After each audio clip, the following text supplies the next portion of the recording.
What's going on, everybody? In today's video, we are doing something pretty different because I still don't have internet, but I just want to do something.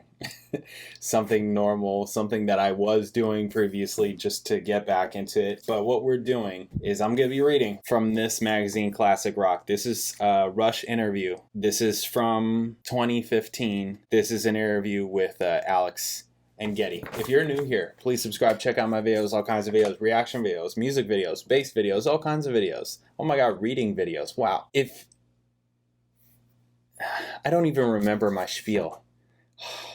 Guys, this is just so terrible. I feel so just like not the same.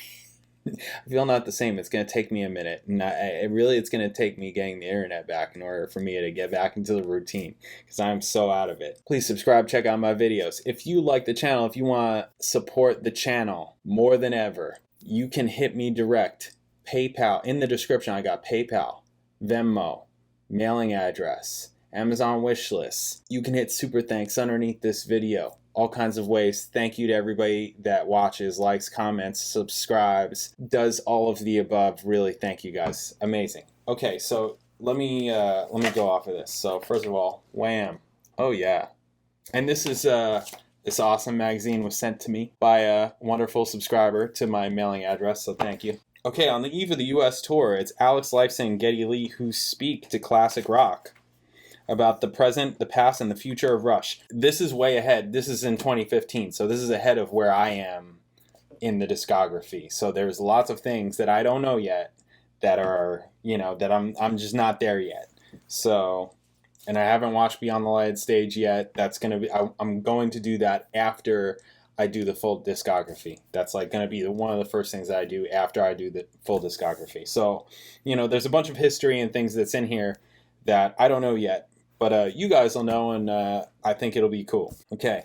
Neil Peart is unavailable for interview. He has rarely spoken publicly in the past 20 years, and the reason for this is well documented. In the late 90s, Peart's daughter, Selena, was killed in a road accident, and his first wife, Jacqueline, succumbed to cancer. Okay, so I knew about the car accident. I didn't know about cancer. For some reason, I thought that the wife and daughter were in the accident together, but I guess I was wrong. Yeah, so that's all terrible and horrible, and you wouldn't wish that on anybody. That's terrible. In the aftermath, the band remained on hiatus for 5 years. Peart returned to Rush for the 2002 album Vapor Trails after he had remarried, but relinquished his role as the band's chief spokesperson in order to protect his privacy. LIFESON and Lee have a small window in which to talk after 4 weeks of rehearsals in LA, where Peart now lives. LIFESON and Lee are at their homes in Toronto ahead of a week of full production rehearsals back in LA.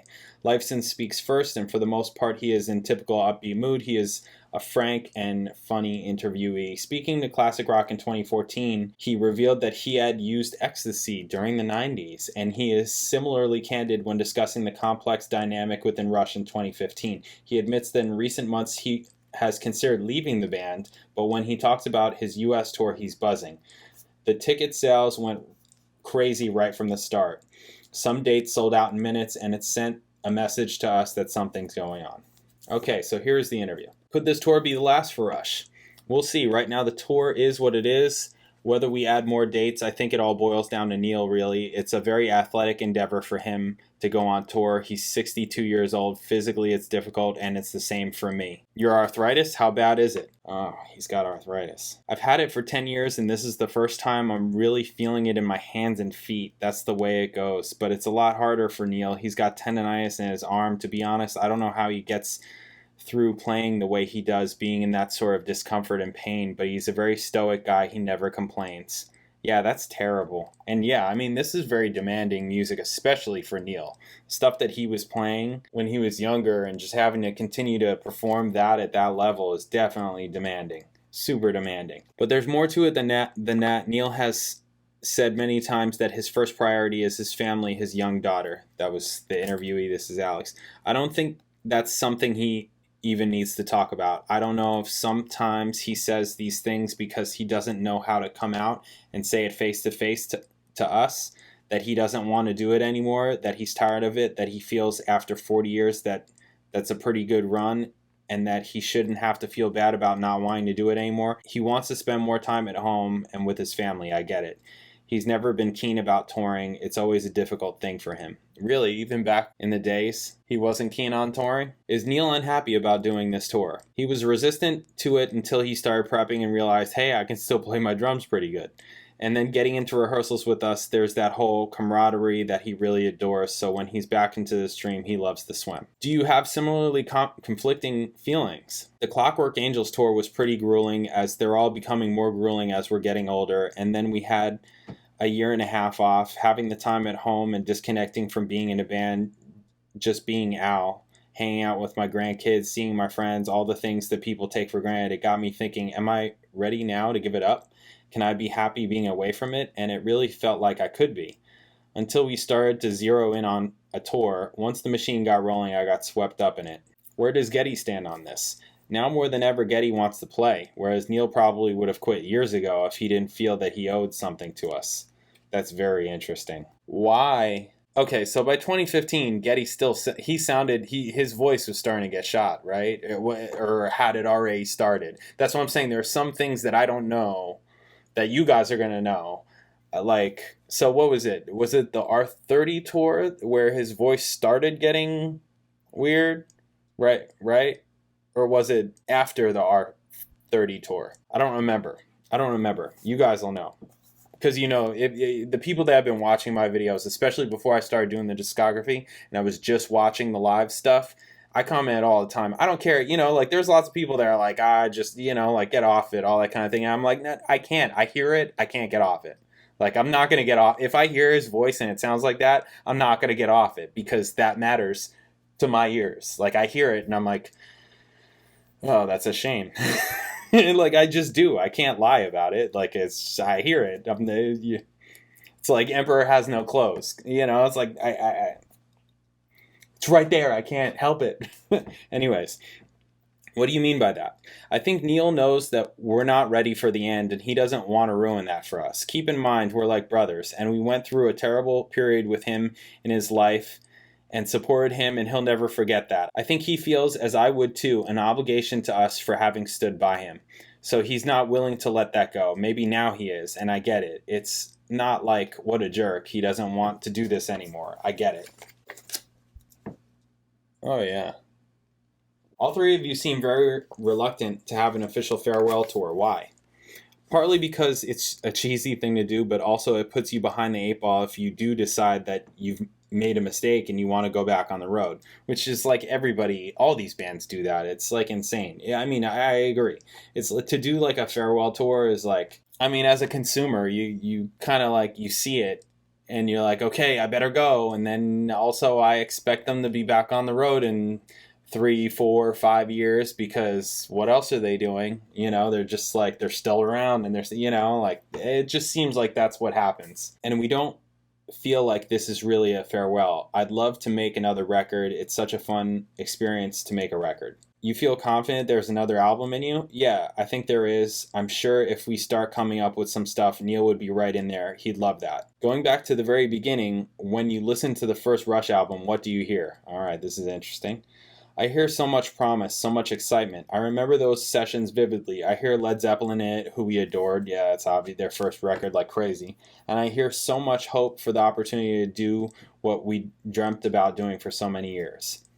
When did you first feel like you'd made it? We opened for the New York Dolls at the Victory Theatre in Toronto in '74. It was an old burlesque theater, pretty rundown and crappy, but to us, might as well have been Wembley.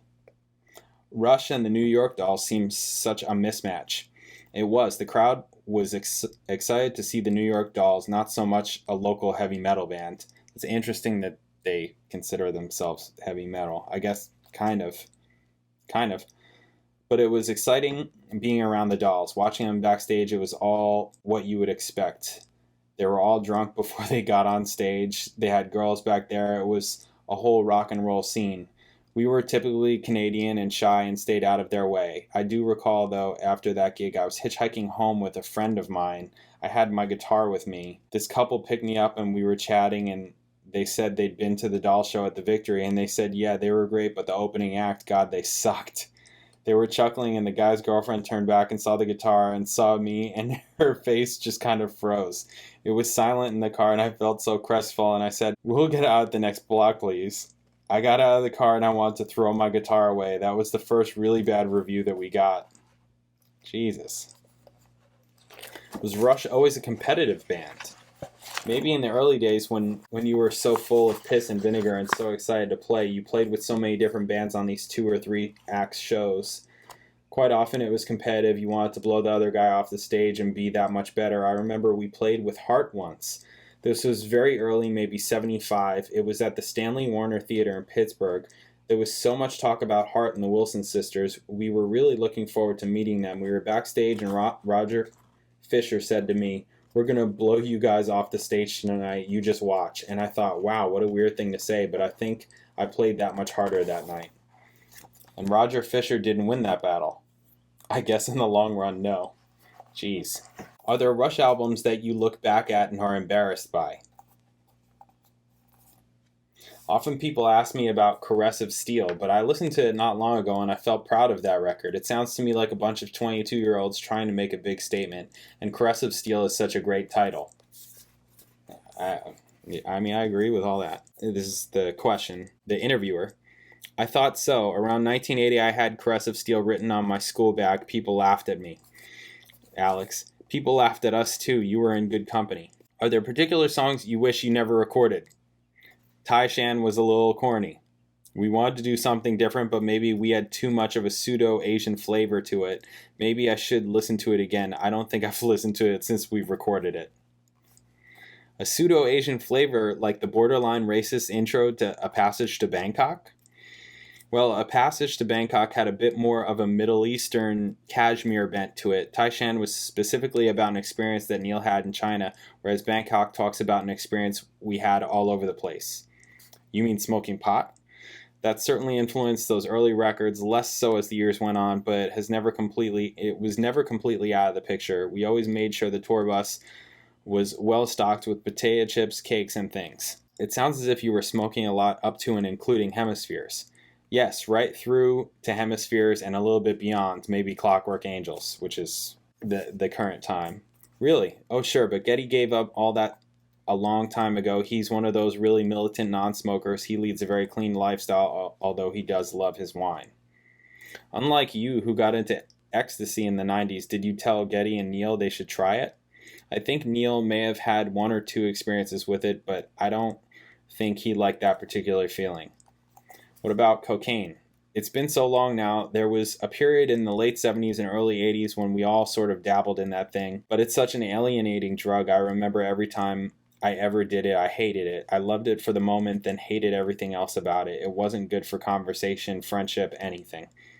And now you're just a smoker. I'm a pretty regular smoker of a very small quantity for therapeutic purposes. I find it helps with inflammation and pain. I have my medical card for my prescription here in Canada, where medical marijuana is legal, and if we get rid of the conservative government and get the liberals back in, they have a whole policy about the legislation of marijuana that is realistic and makes sense. Might the problem with legalizing marijuana be that much of Canada would slow down to the pace of the first Black Sabbath album? He says, haha, yeah, but is that such a bad thing? I like Black Sabbath, so I mean, and that record, so. You've always been characterized as the Joker in Rush. How would you describe Geddy and Neil? They're both very funny guys, clever and smart. Geddy loves to learn about things, whether it's baseball or wine or vintage bass guitars. He loves to get inside a particular subject, and Neil is a strange cat. He's very bright, obviously, and thoughtful, but he's also very private and inward, very shy. You'd be surprised at how easily embarrassed he becomes in social scenes. He can be great at a dinner party, but in a larger group, he'll be very, very, very uncomfortable, and he'll be in a corner nursing his scotch, waiting to get out of there. Was Neil always so withdrawn, even before the events of the late 90s? In the early years, he probably did more interviews than Geddy and I did. In many ways, he was the band's spokesman. Since that tragedy, he definitely did become much more private. He carries a lot of deep, deep scars from the things that have happened in his life. Most people who know what happened to him can't even process it. Yeah, it sounds freaking, that's terrible. But I think in general, our fans do respect his privacy and know where it's coming from. In this day and age, there's nothing where nothing is private. It is a miracle that he has any privacy at all. A tragedy like that makes him more of a target. In the late 90s, Neil said he was done with Rush. It was only in 2002 that you reunited and made the Vapor Trails album. There's so much emotion in that record, and that took a big chunk of our lives. That was a year of so many difficult things. Every time I listen to that record, it takes me back to when we were recording it and how Neil was doing and how poorly he was playing when he first came in the studio and how he rose from the ashes. We all did. We were also tentative and hurting. That album, more than any other album, has left a mark on the three of us individually. Vapor Trails. People have mentioned that one. If the band had ended in the late 90s, what would you have done with your life? It's so hard to speculate. I love art. Maybe I would have become a painter. Only last year I thought about taking a course at the Ontario College of Art. It's been fantastic to play in this band my whole life, but there is so much more out there. Had the band ever come close to breaking up before then? Yes, in 1989 we'd done a long tour and we're mixing the live record, A Show of Hands. This is where I'm at right now, right? We were so deeply exhausted that it just wasn't fun anymore. We wanted, all of us, to go our separate ways. It was nothing personal, just the pressure of work. Really, the stress and tension was tearing us apart. Fortunately, we took a long break and we came back renewed. Yeah, that's good. Being in this band for so long, what has it cost you on a personal level? We were doing 250 shows a year when my kids were young and when I should have been home with them. That's a sacrifice that we've all made, but now my kids are grown up and they're happy and content and proud of their dad. It's worked out okay. Looking back at your career, what are you most proud of? I'm going to be 62 this year, and I've been playing with these same two guys longer than just about any other band in the world. That's quite an accomplishment. If you had to choose 3 albums to sum up the band's career, which ones would it be? 2112, Moving Pictures and Clockwork Angels. I think that would cap what we're about from beginning to end. Boy, that's the 2 concept records. Why do you say 2 concept records? Is he talking about 2112 and Clockwork Angels? I haven't heard Clockwork Angels yet, so I don't know. 2 concept records? Is Clockwork Angels a concept record? I guess maybe it is, huh? Moving Pictures. Is that just because Tom Sawyer is on it? Why? Permanent Waves is just such a better record. I know that not everybody agrees with that, but like to me, like Permanent Waves is like, to me that's their pinnacle. To me, I understand that Moving Pictures was more mainstream pinnacle, but like every single second of Permanent Waves is fantastic. Anyways, Kirk Hammett from Metallica did call you the high priest of conceptual metal. He was right. I knew he was a smart kid. Joking aside, when the end finally does come, how would you want Rush to be remembered? Boy, how do you answer that without sounding kind of corny? I guess I want the legacy to be they did it their way and they were true to what they believed. We earned our independence from the music industry early on with 2112, and we've been free to do what we want. We were true to our art. I want to be remembered for that. There you go. There you go. I think I'm going to make this 2 parts because this video is getting crazy long. Maybe that's because of my comments. Maybe that's because I read slow. I don't really know. But this is a first for me, and I think this is a good point to cut it off. So the Getty half of the interview will be in another video. Amazing. Thanks for watching. I'll catch you in that next video.